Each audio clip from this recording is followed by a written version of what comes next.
Strong Son of God, immortal love, whom we that have not seen thy face, by faith and faith alone embrace, believing where we cannot prove.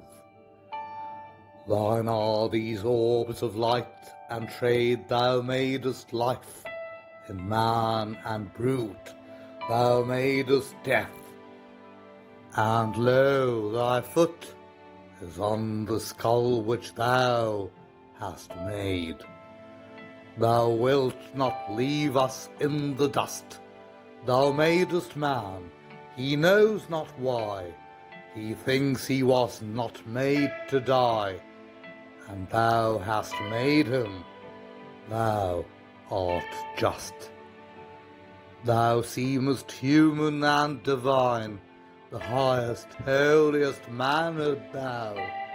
Our wills are ours, we know not how. Our wills are ours, to make them thine. Our little systems have their day, they have their day and cease to be. They are but broken lights of thee, and thou, O Lord, art more than they. We have but faith we cannot know, for knowledge is of things we see, and yet we trust it comes from thee, a beam in darkness. Let it grow. Let knowledge grow from more to more, but more for reverence in us dwell, that mind and soul according well may make one music as before. But whilst we are fools and slight, we mock thee when we do not fear, but help thy foolish ones to bear, help thy vain worlds to bear thy light. Forgive what seemed my sin in me, what seemed my worth since I began. The merit lives from man to man, and not from man, O Lord, to thee. Forgive my grief for one removed, thy creature, whom I found so fair. I trust he lives in thee, and there I find him worthier to be loved. Forgive these wild and wandering cries, confusions of a wasted youth. Forgive them where they fail in truth, and in thy wisdom make me wise.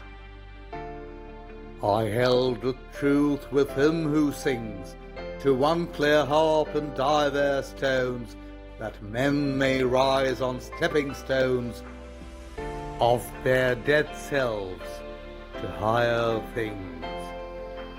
But who shall so forecast the years, and find in loss again to match, or reach a hand through time to catch the far-off interest of tears? Let love clasp grief, lest both be drowned. Let darkness keep her raven gloss. Ah, sweeter to be drunk with loss, to dance with death, to beat the ground, than that the victor ours should scorn the long result of love, and boast, behold the man that loved and lost. But all he was is overworn. O you which graspest at the stones that name the underlying dead, thy fibres net the dreamless head, thy roots are wrapped about the bones.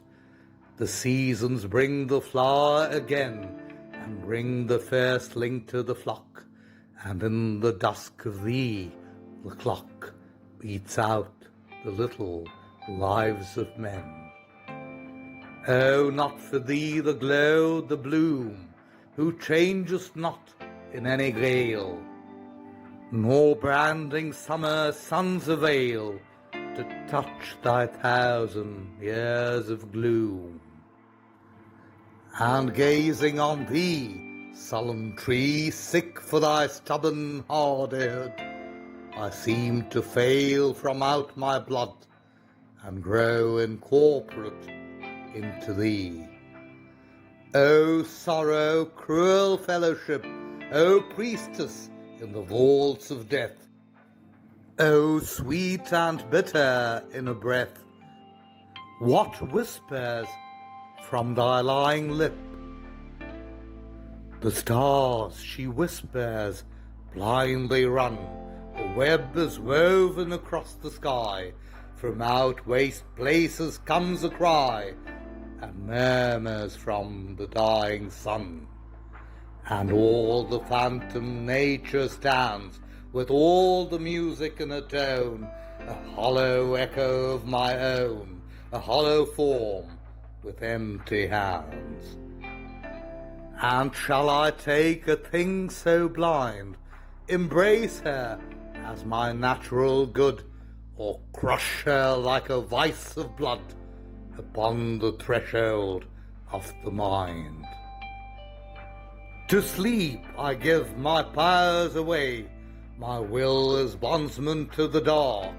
I sit within the helmless bark, and with my heart I muse and say, O heart, how fares it with thee now, that thou shouldst fail from thy desire, who scarcely darest to inquire, what is it makes me beat so low? Something it is which thou hast lost, some pleasure from thine early years. Break thou deep vase of chilling tears, that grief had shaken into frost. Such clouds of nameless trouble cross all night below the darkened eyes. With morning wakes the will and cries, thou shalt not be the fool of loss. I sometimes hold it half a sin to put in words the grief I feel, for words like nature half reveal and half conceal the soul within. But for the unquiet heart and brain a use and measured language lies, that sad mechanic exercise, like dull narcotics numbing pain. In words like weeds I'll wrap me ear, like coarsest clothes against the cold, but that large grief which these enfold is given in outline, and no more. One writes that other friends remain, that loss is common to the race, and common is the commonplace, and vacant chaff well meant for grain. That loss is common would not make mine own less bitter, rather more. Too common, never morning wore to evening, but some heart did break. O Father, wheresoe'er thou be, who pledgest now thy gallant son, a shot ere half thy draught be done, hath stilled the life that beat from me. O Mother, praying God will save thy sailor, while thy head is bowed, his heavy shuttered hammock's shroud drops in his vast and wandering grave.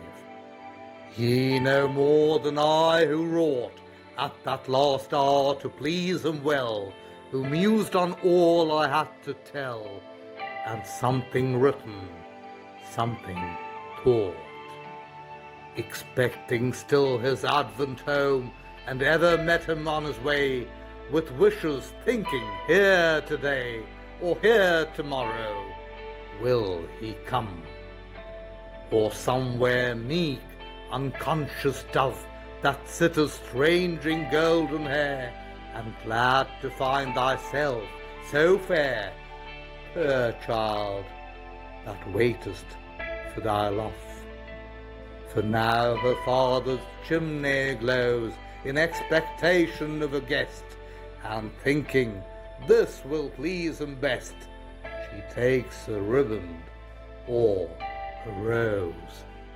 For he will see them on tonight, and with the thought her colour burns, and having left the glass she turns once more to set a ringlet right. And even when she turned, the curse had fallen, and her future lord was drowned in passing through the ford, or killed in falling from his horse. Oh, what to her shall be the end, and what to me remains of good? To her perpetual maidenhood, and unto me no second friend. Dark house, by which once more I stand, here in the long unlovely street, doors where my heart was used to beat so quickly, waiting for friends. A hand that can be clasped no more, behold me, for I cannot sleep, and like a guilty thing I creep at earliest morning to the door. He is not here, but far away. The noise of life begins again, and ghastly through the drizzling rain on the walled street breaks the blank day. A happy lover who has come to look on her that loves him well, who lights and rings the gateway bell, and learns her gone and far from home.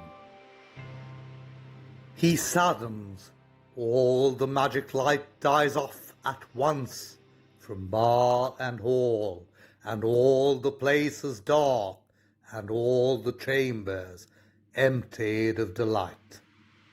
So find I every pleasant spot in which we two were wont to meet, the field, the chamber, and the street, for all is dark where thou art not. Yet as that other wandering there in those deserted walks may find a flower beat with rain and wind, which once she fostered up with care, so seems it in my deep regret, O my forsaken heart, with thee and this bare flower of poesy, which little cared for fades not yet. But since it pleased a vanished eye, I go to plant it on his tomb, that if it can, it there may bloom, or dying, there at least may die. Fair ship, that from the Italian shore sailest the placid ocean plains, with my lost Arthur's loved remains, spread thy full wings and waft him o'er. So draw him home to those who mourn in vain a favourable speed. Ruffle thy mirrored mast and lead through prosperous floods his holy urn. All night no ruder air perplex thy sliding keel till phosphor bright, as our pure love through early light shall glimmer on the dewy decks. Sphere all your lights around, above, sleep, gentle heavens before the prow, sleep, gentle winds, as he sleeps now, my friend, the brother of my love. My Arthur, whom I shall not see till all my widowed race be run, dares the mother to the son more than my brothers are to me. I hear the noise about thy keel, I hear the bell struck in the night, I see the cabin window bright, I see the sailor at the wheel. Thou bring'st the sailor to his wife, and travelled men from foreign land, and letters unto trembling hands, and thy dark freight a vanished life. So bring him, we have idle dreams, this look of quiet, flatters thus our homebred fancies. Oh, to us, the fools of habit, sweeter seems to rest beneath the clover sod that takes the sunshine and the rains, or where the kneeling hamlet drains the chalice of the grapes of God, than if with thee the roaring wells should gulf him fathom deep and brine, and hands so often clasped in mine should toss with tangle and with shells.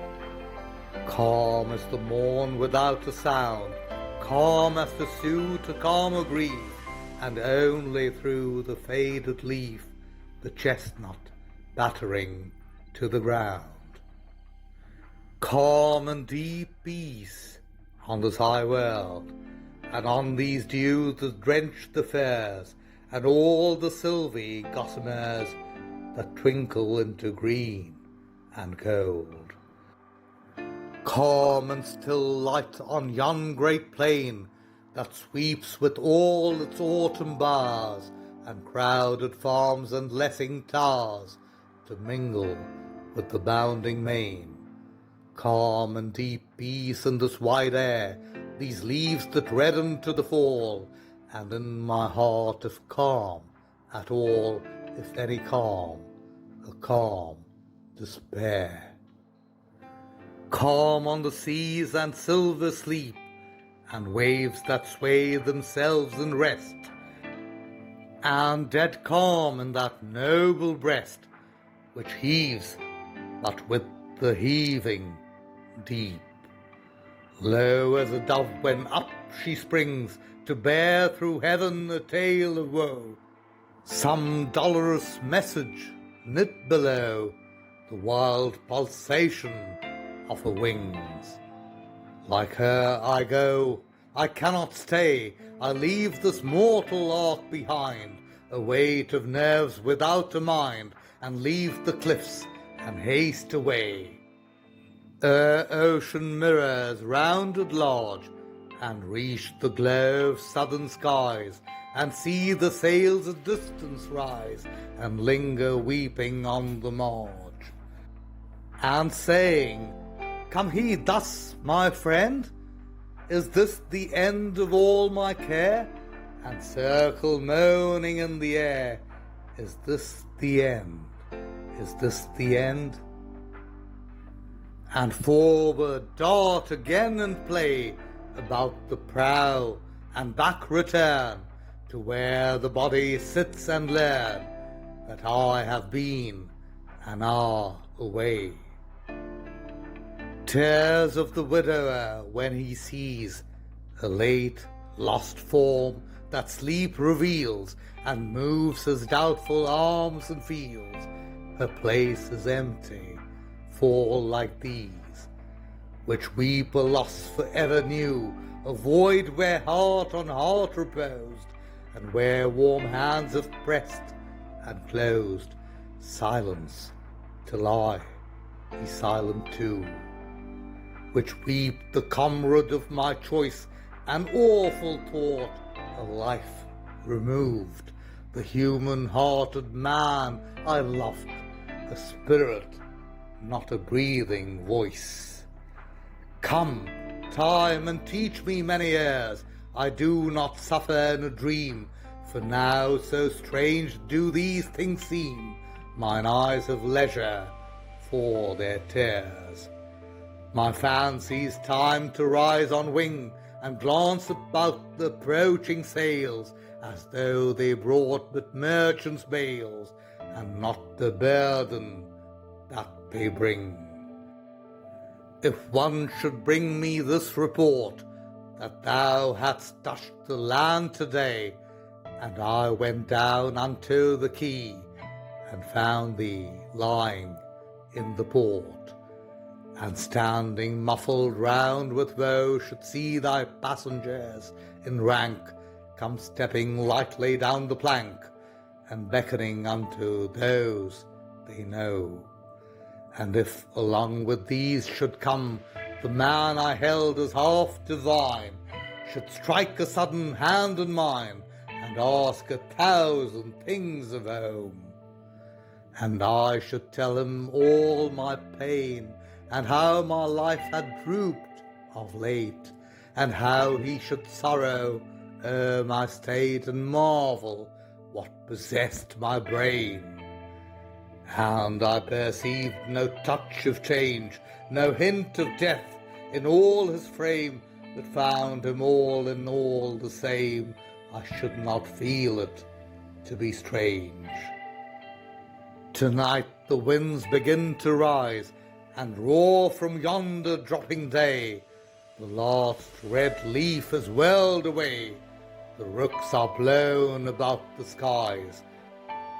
The forest cracked, the waters curled, the cattle huddled on the lea, and wildly dashed on tower and tree, the sunbeam strikes along the world.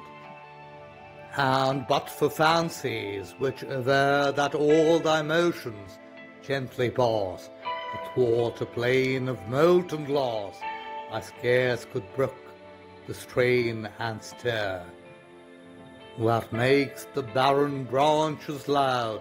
And but for fear it is not so, the wild unrest that lives in woe would dote and pour on yonder cloud that rises upward, always higher, and onward drags a labouring breast, and topples round the dreary west, a looming bastion fringed with fire.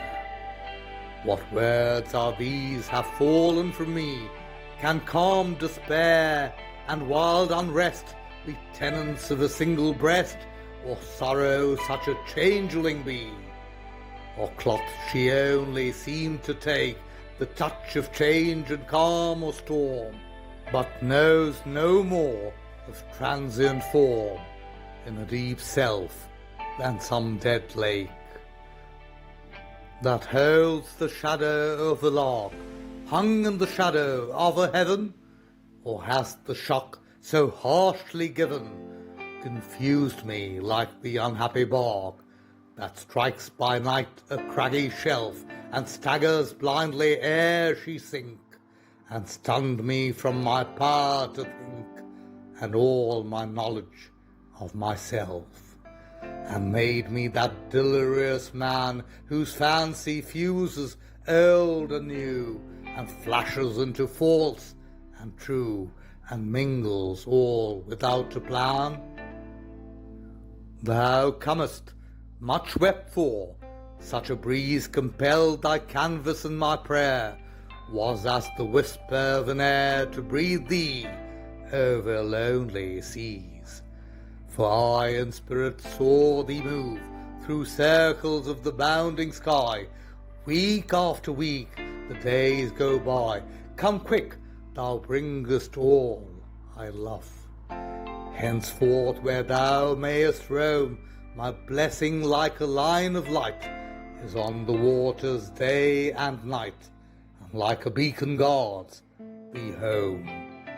So may whatever tempest mars mid-ocean spare thee, sacred bark and balmy drops in summer dark slide from the bosom of the stars.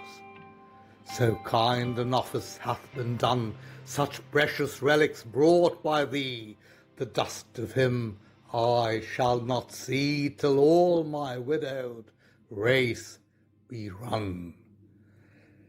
'Tis well, 'tis something we may stand where he in English earth is laid, and from his ashes may be made the violet of his native land. 'Tis little, but it looks in truth as if the quiet bones were blessed among familiar names to rest, and in the places of his youth. Come then, pure hands, and bear the head that sleeps or wears the mask of sleep, and come, whatever loves to weep, and hear the ritual of the dead.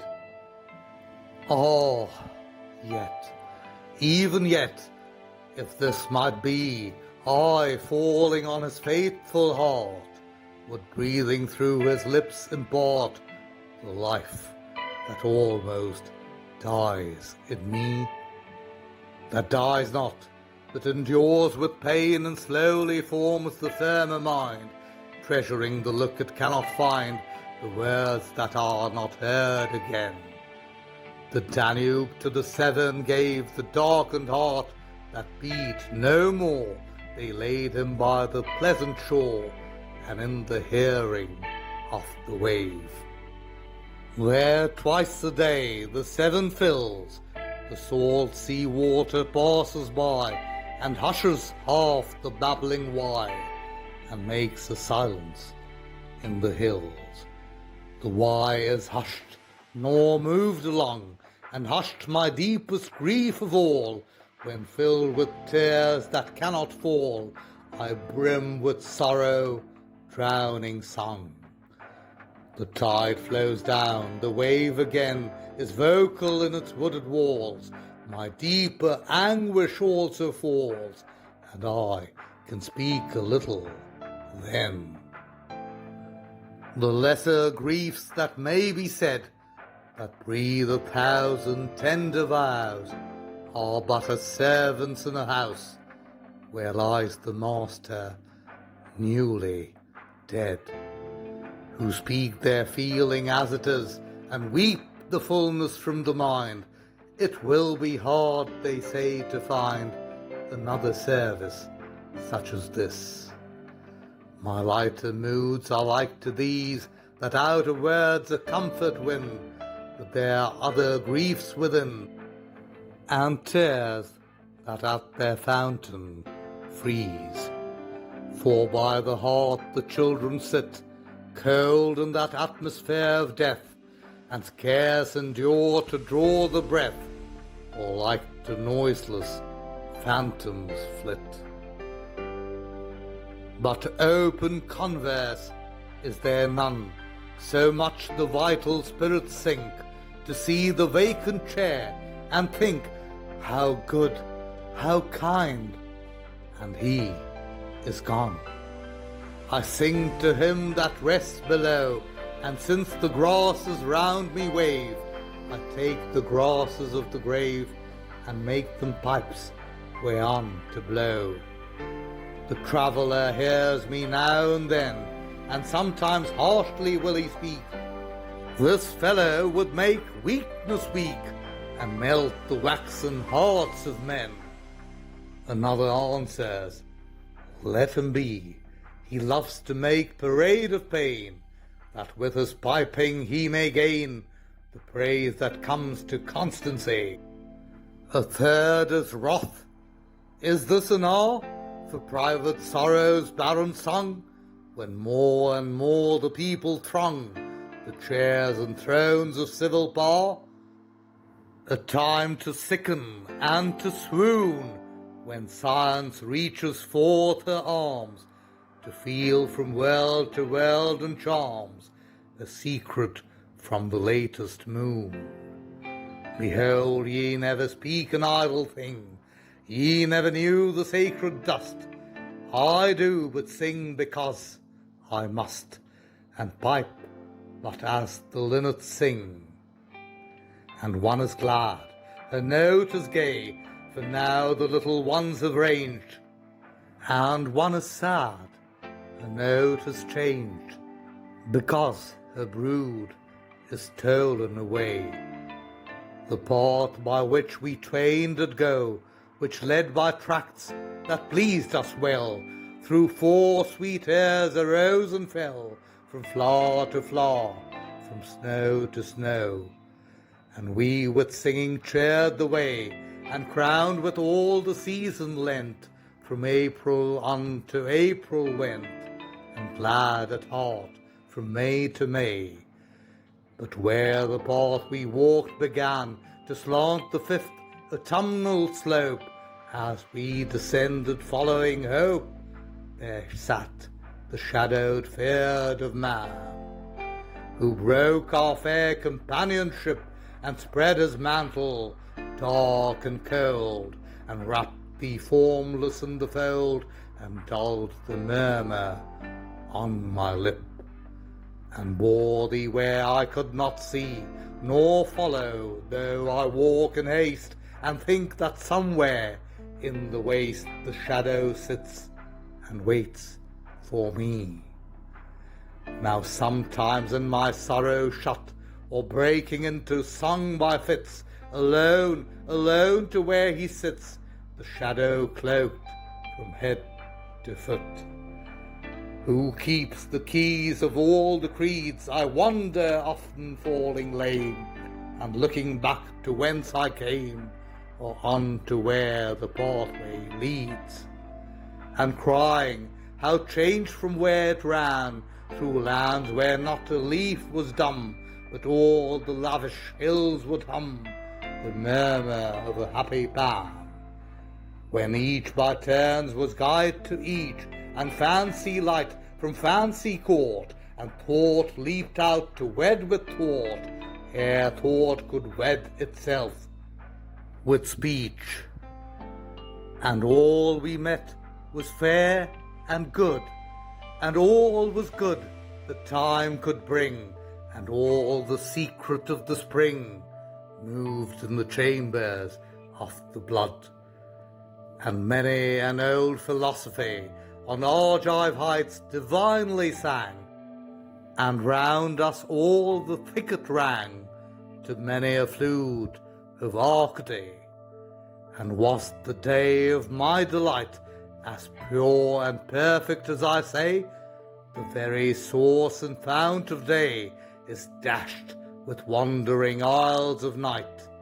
If all was good and fair we met, this earth had been the paradise it never looked to human eyes since our first sun arose and set. And is that the haze of grief makes former gladness loom so great, the lowness of the present state that sets the past in this relief? Or that the past will always win a glory from its being far, and orb into the perfect star we saw not when we moved therein? I know that this was life, the track whereon with equal feet we fared, and then, as now the day prepared, the daily burden for the back. But this it was that made me move, as light as carrier birds in air. I loved the weight I had to bear, because it needed help of love. Nor could I weary heart or limb, when mighty love would cleave and twain the lading of a single pain, and parted, giving half to him. Still onward winds the dreary way, I with it, for I long to prove no lapse of moons can canker love, whatever fickle tongues may say. And if that eye which watches guilt and goodness and hath power to see within the green the mouldered tree and towers fallen as soon as built, oh, if indeed that eye foresee or see in him is no before, in more of life, true life, no more, and love the indifference to be, then might I find ere yet the morn breaks hither over Indian seas, that shadow waiting with the keys to shroud me from my proper scorn. I envy not in any moods the captive void of noble rage, the linnet born within the cage that never knew the summer woods. I envy not the beast that takes his license in the field of time, unfettered by the sense of crime, to whom a conscience never wakes. Nor what may count itself as blessed, the heart that never plighted troth, but stagnates in the weeds of sloth, nor any want begotten rest. I hold it true, whate'er befall, I feel that when I sorrow most, 'tis better to have loved and lost than never to have loved at all.